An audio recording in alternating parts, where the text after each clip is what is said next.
visoje Lietuvoje, galima sakyti, vyksta javapjūtis čempionatas. 10 nakties, pilni laukai kombainų, kitos technikos, naktinis žemės dirbimas, pasiruošimas sėjai. Kaip, Juozai, šiemet pas jumis, nes šiaip tai mes matysim tų čempionatų rezultatų įvairių, tų sprinterinių tokių, kur bus 2 minutės rezultatas, 10 tonų vienu lauko, 11-10 tonų derlingumas. Po to, aišku, statistika bus negailestinga ir parodys, kad bendras derlingumas kokios, duok dieve, 5 tonus būtų. Taip, čempionatą tikrai pradėjome, teisingai sakote. Įsibėgėję šiandieną kaip tik turėsime, ko gero, kai versimės jau į pusę nupjauto, tai galima jau kažkokį tai rezultatą pasakyti. Čia dabar esame lauke, kur yra pasėtas braitas. Šįmet didžiąją laukų dalį sudaro. Prieš tai nusipjovėme aceliuotus laukus. Ir kažkaip šįmet patie aceliuoti laukai, nors atrodė daug potencialiau, kaip ir minėjote, kad augimo metu atrodėme kažkaip tai gražiau. Pradėjome kulti, matome, kad apkarpė kažkas tai tą rezultatą. Ir aceliuoti laukai tik 7 tonas tedavė. Nežiūrint to, kad buvo ir arimas. Nežiūrint to, kad buvo ir arimas, ir atlikti darbai, bet žinoma, man tik labai keista irgi buvo, kai darėme ir vakar kūlimą tuose aceliuotuose laukuose, bet net vikšrinis kombainas ir tą, reiškia, reikėjo tempti, ištraukinėti. Tai buvo labai keista ir prieš pjūtį toks vandens kiekis atėjo, tiek prilijo, kad tiesiog pajuodo laukai ir dideliais plotais. Tai tas iš tikrųjų turėjo didelę įtaką, reiškia, grūdo kaip tik formavimui, bildymui, ir toks didelis lietus, kai uždarė viską, jie tiesiog dusti pradėjo ir matau, kad grūdą pradėjo traukti, nors jie liktai patys gražūs, sveiki, bet yra tiesiog lengvesni. Užmezgimas kaip ir tikrai neprastas, po 4 grūdus. Tie, kurie neaceliuoti, 8 tonas tikrai kūlame šiai dienai, bet tai nėra, ko tikėjomės, kad būtų ten, tarkim, 9-10 ar daugiau. Svarbiausiai savikaina bus. Į savikainą iš tikrųjų 8 tonų, manau, kad jeigu čia dar kainos nesupiktybės, kaip dabar yra, tai manyčiau, kad turėtų gautis visai neprastai, nes tikrai turim pasėję didelį plotą, virš 1000 hektarų, 300 yra aceliuotų. Tai tie 300 mums vidurkį šiek tiek mažins, o tie, kurie yra po rapso, po pupų, tai žiūrisi visai padoriai neprastai. Dabar pjauname ir taip pat reikės nedelsiant pradėti rapso sėjai. Ir čia pas jumis koja kiša derlingumui tas netolygumas, daug išmirkimų. Taip, tos balos iš tikrųjų greičiausiai, kad tos balos ir bus, nes deklaruotas bendras plotas toksai, nukultas toksai kiekis ir kai padalini, matom, kad reiškia kažkur tai biškutį dingo, nors atrodo pakankamai gerai. Nieko nepadarysi, dirvožemis, jo savybės. Antra, mes daug kartų kalbam, kad 40-50% produktyvumo kuria gamta, 20-30 dirvožemis, o visa likusi jau technologijų dalis. Tai nors ir kaip preciziškai bežiūrėjome ir tvarkingai ėjome ir gavę tą lietų, labai džiaugiamės, kad kaip gerai čia, ta drėgmė pasitarnaus ir turėsime kažkokį tai rezultatą. Bet pasirodo, nelaiku ir didelis kiekis lietaus, jis derlingumui irgi padaro žalą. Ir dabar reikės labai greitai ruoštis rapsų sėjai, nes čia irgi negali dėl startėja tas optimalus laikas sėjos. Taip, nes artėjame į rugpjūčio vidurį, tai jau čia laukti labai nėra laiko, tikrai pradėsime.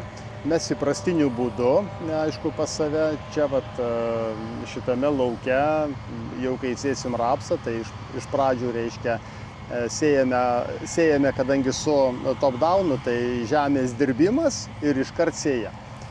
Tikrai pasiteisino ir šįmet rapsas tikrai nenuvylė. Ir tie sėjos metodai pasiteisino, nes pradirbi žemę, daug efektyvesnis kovojimas prieš liužus. Geriau galima įterpti dirvinį herbicidą. Tai tie tokie aspektai rapsui duoda tikrai daug privalumų. O po sėjos, ko gero, nedelsit iš karto purškimas herbicidų, kol yra drėgmės, kol... Tai po sėjos mes iš karto kiekvieną vakarą, po dienos sėjos į vakarą atvažiuojame su purkštuvu ir purškiame rapsaną su klomate, kad pagauti dar kiek įmanoma drėgnesnę žemę. Kartu dedame huminės rūgštis, tai jeigu pilna žiūrėti, 200 litrų purškiame vandens, atiduodame rapsaną, klomatę ir 2 litrus huminių rūgščių. Štai šitam lauke, ko gero, bus kviečiai, jau taip galima suprasti, po pupų, priesėlis. Taip, standartiškai visą laiką po pupų jau yra ruošiama bus dirva kviečiams. Žinoma, pupų auginimo metu už tai atliekame tam tikrus darbus, kad kai bus sėjami kviečiai, kad išvengti iš rudens kviečiuose purškimo prieš vienskiltės piktžoles. Tai visą tą darbą atiduodame pupų auginimo metu, naudojame kletodimo veikliąją medžiagą, produktas dedalus, 1 litras į hektarą, kad išsivalyti visas vienskiltės piktžoles. Švarūs laukai, tik pupos, nes pasiteisino tie mūsų visi purškimai atliekami. Feniksas iškart reiškia po sėjos ir toliau matome, kad kai atidavėme kletodimo veikliąją medžiagą, įsivalėme vienskiltės, turime pakankamai švarų pasėlį. Na ir matome, kad tolimesnis visas augimas, pupos užaugo pakankamai didelės. Šiai dienai dar ir spalvą išlaikome ir to paties šokolado turime labai mažai, tik pradeda jisai čia rodytis, bet visi tie atlikti purškimai šiemet kažkaip tai tikrai labai gerai suveikia ir sakyčiau, gal tokį gerą išskirtiną veikimą pastebėjome, tai naudojant kiekvieno purškimo metu sulfastimą, po 3 litrus į hektarą dėjome. Ir tada, reiškia, ten pirmas fungicidas, tai tazerio ir oriso mišinukas. Antrą kartą vėl buvo naudotas, reiškia, sulfastimas 3 litrai ir fungicidas bigalo 0,5 kilogramo. Tai pagal pupų sveikumą matome, kad jos tikrai ir sveikos nuo pat apačios, turime puikų mezgimą. Nes visą vegetacijos laikotarpį atidavus sulfastimą, jos buvo labai stipriai užalintos, suaktyvinta fotosintezė, o pupai tai yra labai svarbu. Nes jeigu jinai yra auginama labai sveika ir atsparumas tiems patiems amarams ir ligoms, aišku, yra daug didesnis. Turime dar pasižiūrėti, kada tas laikas yra purškimo. Tai kai atidarome ankštį, matome, kad yra dar šiek tiek vatos. O kai jau bus, tarkim, atidarome, bet jau labai nedaug, atidarysime ir bus jau va taip žalia, ir jau čia jau matome, kad prisėgimas labai minimalus, jau praktiškai kaip ir nebėra, jis jau pageltęs, jau atsijunginėja. Viskas.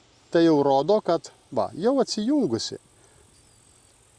Tai dabar tik luktelti dar kelias dienas, vatos nebelieka, atidarai ankštį, jinai žalia, galima važiuoti ir purkšti su glifosatus. Kadangi glifosatai viską suvienodins, tik aišku, reikės jau laukti. Čia mažiausiai 3 savaitės reikės laukti ant tokio žalumo, kai naudojame, kad kada jos jau pasieks visišką brandą. Tai su juo mes labai gražiai suvienodiname, pupos pasieks savo brandą, kažkokiam tai daigumui mes jokios įtakos nepadarysime su glifosavimu, bet dar pabėgusias piktžolytes nusipurškime, susinaikiname ir belieka tik laukti sklandaus kūlimo. Mes buvom išsigandę, sakom, kad per mindaugines vėl eilinį kartą gausime didelį karštį ir visi viršutiniai žiedynai bus sterilizuoti, jokio mezgimo. Bet puikiai matome, kad nuo pat apačios, kad ir čia dabar žiūrėti, kad nuo pat apačios, reiškia, matom mezgimą, kurią pupą bežiūrėtumėm, ar šitą, nuo apačios iki viršaus, kiek jinai turėjo žiedino, viską ir sumezgė. Stiprus augalai buvo ir... Taip. Ir drėgmės turėjo daug. Buvo. Nes garinimui tiesiog užteko tos drėgmės, kurią gavo per šaknis. Ir ko gero dirvos struktūra turėjo įtakos, nes jeigu būtų dirva užspausta, transpiracija labai didelė ir tada augalas atmeta silpniausią dalį, kuri reikalauja daugiausiai energijos, o energijos daugiausiai tada reikalauja žiedynas. Kažkada į šitą lauką buvom atvažiavę su traktorium, dabar jau nereikia traktoriaus ir rapsų nėra netgi. Tai kaip šitas laukas? Taip, iš tikrųjų čia ir kūlėme geriausią rezultatą, nes ir dabar matyti, kad po sudirbimo žali stiebai jie visi išlikę. Buvo pjaunamas rapsas gerokai aukščiau, nes dėl žalių stiebų neglifosuotas ir tos visos masės tiesiog į kombainą jau negalėjome imti. Ir aš visą laiką palikdavau, tiesiog rapso nedirbome, reiškia po pjūties palikdavau ir lietus užeidavo palyja ir jis visas tvarkingai sudygdavo, nereikėdavo man po jį važiuoti. Bet kai yra tokie kiekiai ligų, ir verticeliozė, ir fomozė, ir sklerotinija, tai iš tikrųjų pasirodo, rekomendacijos yra kitos ir sudirbti po pjūties labai svarbu yra. Gerbiamas Vytautas rekomendavo, kad tą darbą atlikčiau. Rapsas, tai galbūt tos lygos išplinta tam pačiam lauke, bet pasirodo, tyrimų duomenys rodo, kad būtent vėjas perneša, su dulkim nusėda. Tai ypač famozė plinta su vėjo labai gerai. Aišku, tie atstumai nėra dideli, plitimo bus gal iki kilometrų, 2 kilometrai, bet jeigu stipresnis vėjas, dar toliau gali nunešti. Tokia atrodytų pasėjom rapsą po kviečių, viskas čia bus ramu ir tau vėjas atnešė. Tai famozė labai gerai plinta, nors purškėsi fungicidas, bet kartais nesutampa, o jeigu jau famozė praėjo į stiebą, jau vandens indus užkimšų ir jau prasideda tada kitos problemos. Verticiliozė taip pat, su dirbant žemę, mikroskleročiai prikimba prie dalelių dirvožemio ir tiesiog dirbant su vėjo išnešiojama gana dideliais atstumais. Tai galima pagalvoti, kas šitas vėjas, čia nieko tokio, bet pagalvokime, jeigu Sacharos smėlį nuneša į Amazonės džiunglės, tai čia su smulkiom dalelėm dulkių pernešti į kitą lauką. Į kitą lauką, tai čia nieko nėra. Ir taip ta liga plinta ir mes negalim jos kontroliuoti.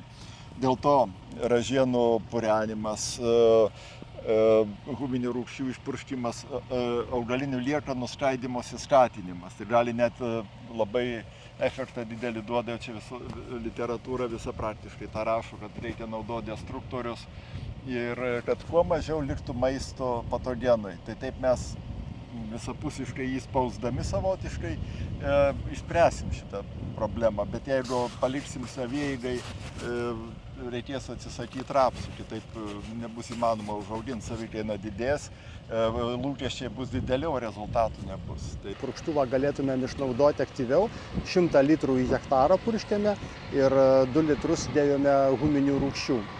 Padarėme tą purškimą ir tada su lėkštėmis sudirbome, nes kadangi tokia aukšta ražiena, tai turėtumėm važiuoti tada su smulkintuvu, bet kai dabar per du kartus ir atliksime iki sėjos žemės dirbimą, tai nereikės papildomo važiavimo ir tų, reiškia, stiebelių smulkinimo.